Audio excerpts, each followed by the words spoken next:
be sitting here waiting, ready to get unloaded. I have to pull forward and get unloaded right now. It's not even 7 o'clock Eastern yet. So, there you go. I'm gonna have an early unload, and I'm not even gonna get a trip planned for another hour and a half. Whatever. Well, I sent in my empty almost 2 hours ago and finally got a trip planned. I'm going to North American Stainless in Ghent, Kentucky. 102 miles.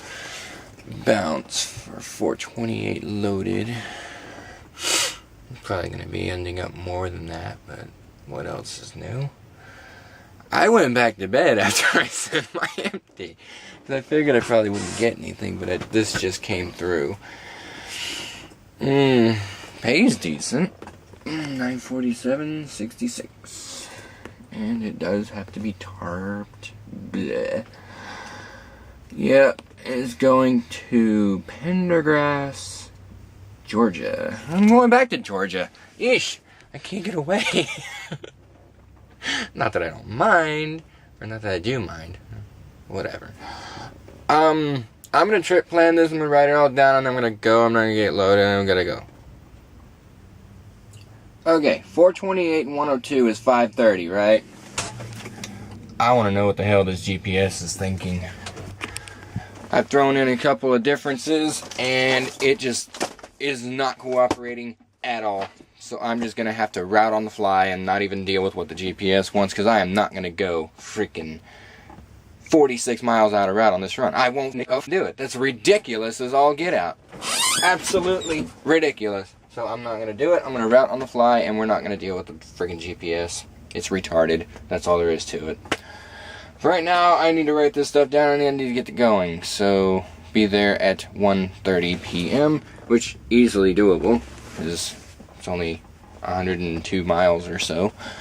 I got that part right, at least, on here, so we'll get there somehow, eventually. Freaking drives me crazy, trying to throw me all these extra miles that I don't need to run. Alright, whatever. Well, it seems I have made it. After a long and grueling drive, I managed to go 1 mile out of route, as opposed to 29, which is what the GPS originally wanted to put me out.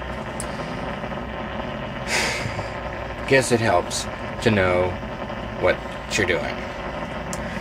And the routes that you can actually take, as opposed to what it wants you to take, which is totally insane. Now, I just got to figure out how to drop this coming route down to at least close to 428, which right now it's doing something like 498. Okay, 499. 3/4 of a mile. Turn left on Davis Street. Then Sorry, turn right. I won't do 70 miles out of route. That's just over the top. I have caused a flood. I have caused a flood of muddy, disgusting water going downhill from where my tires have upset it.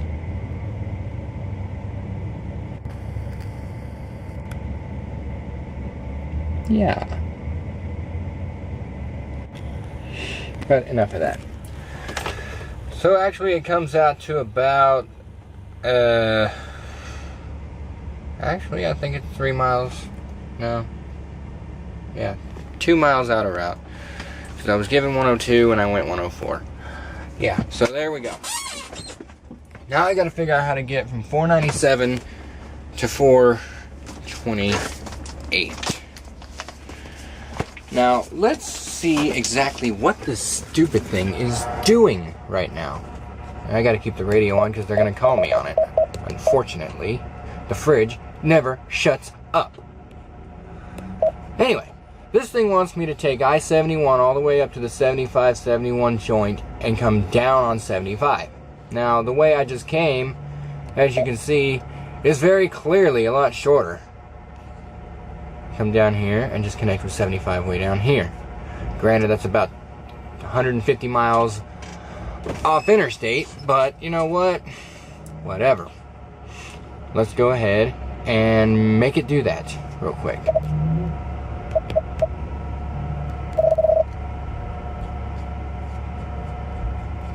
Nice. This video.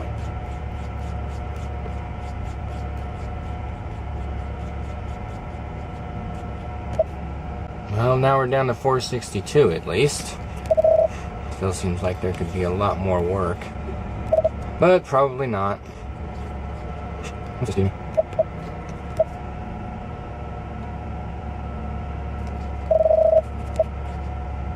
$475. Again, it's one of those where there is simply no way possible to get there in just 428 miles, and it's just throwing me for a loop. Let's see what this thing has to say on the matter.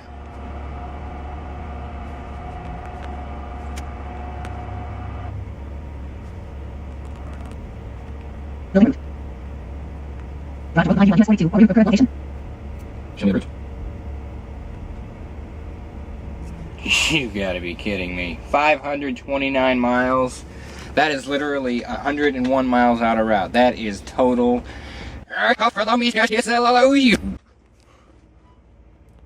What route is it trying to take me here? Whoa, that's a little far. Yep, it wants to take me up to I-7175 too. And it wants me to take all the way down to 75. Oh hell, it wants me to go to Chattanooga. And then come down 75 and hit 85. It wants me to take the interstates all the way. Jesus. I've seen ridiculous before, but my... Get out of the way. That's just utterly, totally stupid and ridiculous. And I ain't doing it.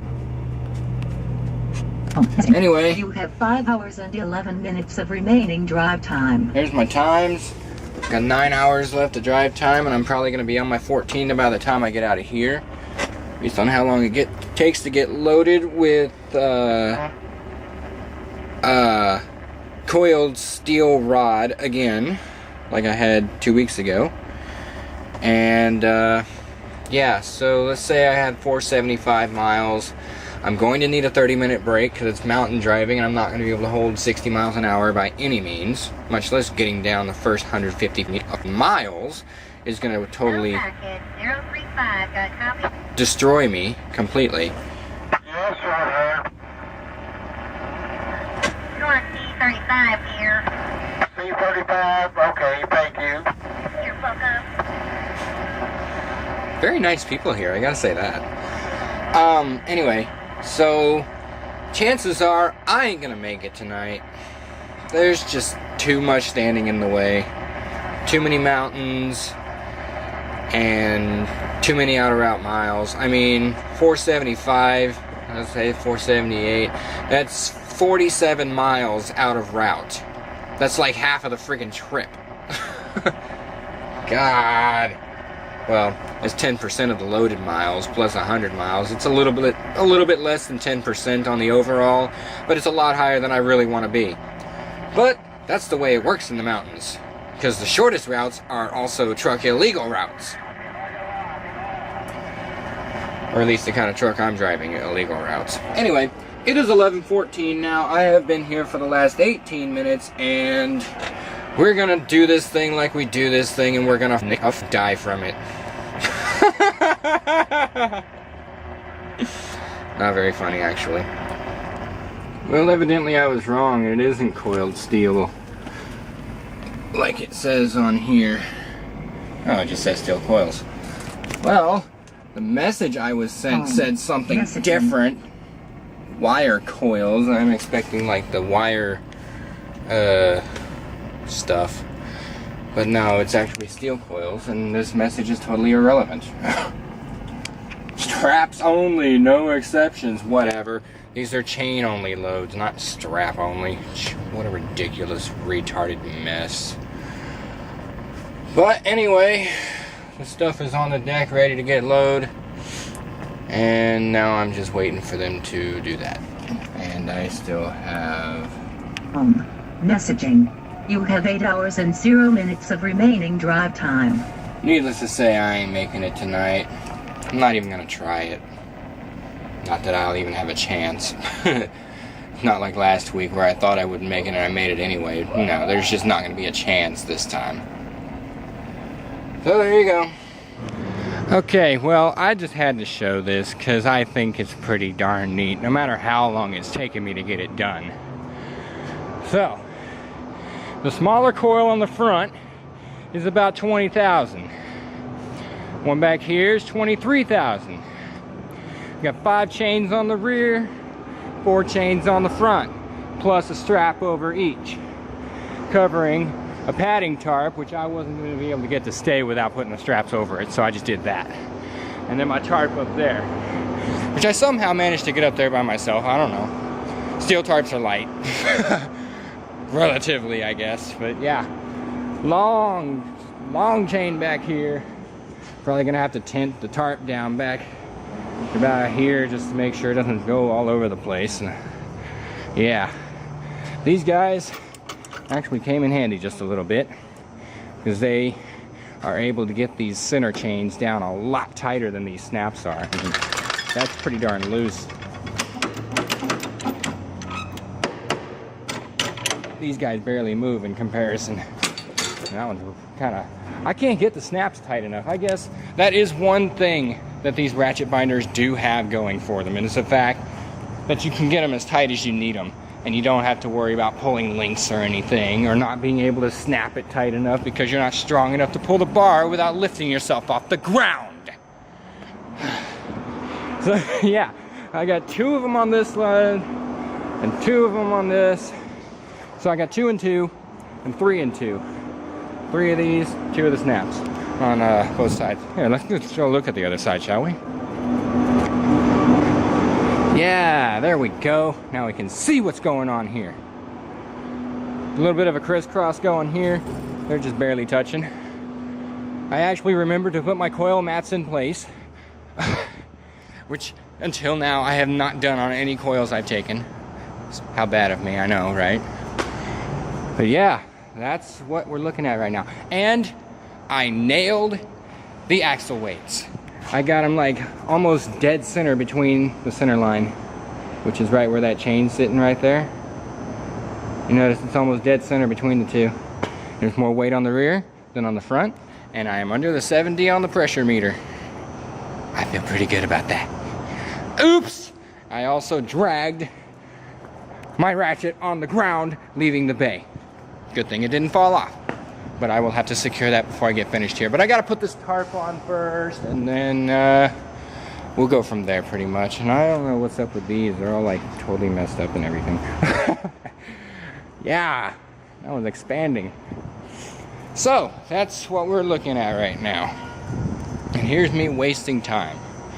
I already know I'm not gonna make it tonight, and I also just got confirmation from Randy to just do what I need to do to stay safe. Not take the back roads if I don't have to. And that's why. And you know, at this point, I'm just about inclined to say, all right, I'm just gonna do it your way. I'm just gonna run the out of route. So, I'm probably gonna run about 500 miles or so. And currently it is 1:40. And I have a little under 8 hours by the time I get out of here. So I'm gonna screw around with the GPS a little bit and see what I can do for a safe, mostly interstate route, and we'll go from there. I'm probably not gonna go all interstate because that just feels a little ridiculous to me, but we'll see what happens. I'll figure it out. And we're gonna get out of here. At 46 degrees, I feel great. Alright. Well, I'm coming out with about 507 miles total, taking decent routes all the way, but I think that's what I'm just going to go ahead and go with, because he said just send me the difference, and that's about 80 freaking miles. Oh man, what am I doing? Well, what I am doing is ending up on my 14-hour clock, but what the hell.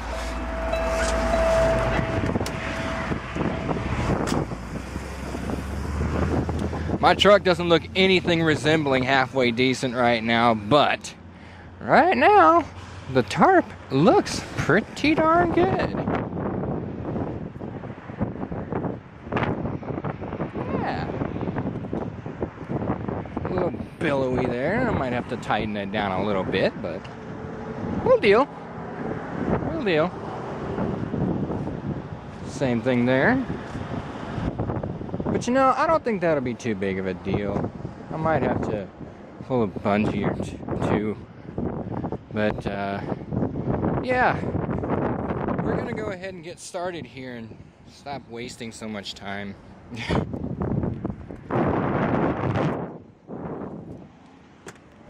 I basically told myself if I was gonna waste time, I was at least gonna make the job look good, right? And I think I did a halfway decent job at that. So now, I'ma go! Well, the day is officially over at 9:44. So I can get up and start running at 7:45 in the morning to run the additional 148 miles. Which I don't even know if that's correct. Let's see here.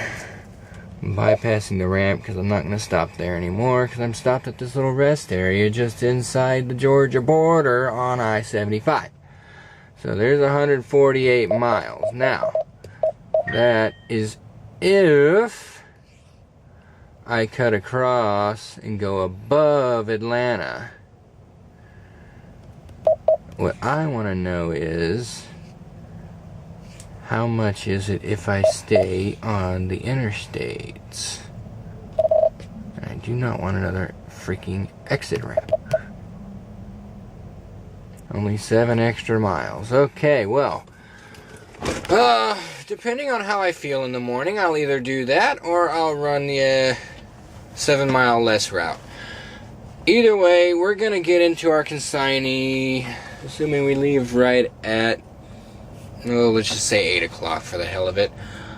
Probably going to get me there at around 10:30 to 11. And that is Eastern. I'm going to be on Eastern time. So starting at, it's going to be about 12 o'clock Eastern time when I finally get everything unloaded. And probably 1 before everything is completely done and ready for me to get going. And for some reason, I'm hoping they send me back to Atlanta. I must be insane. But, that's Owens Corning territory there. Let's see how much. 229. Holy hell, that's a little more than I thought. 74 miles back to Atlanta, Georgia, Owens Corning. Okay, well, that may not happen then, so who knows. Alright, let's go back to the way things were. There we go, back to 148. Okay. Great thing I know this GPS so well, right? I thought I did.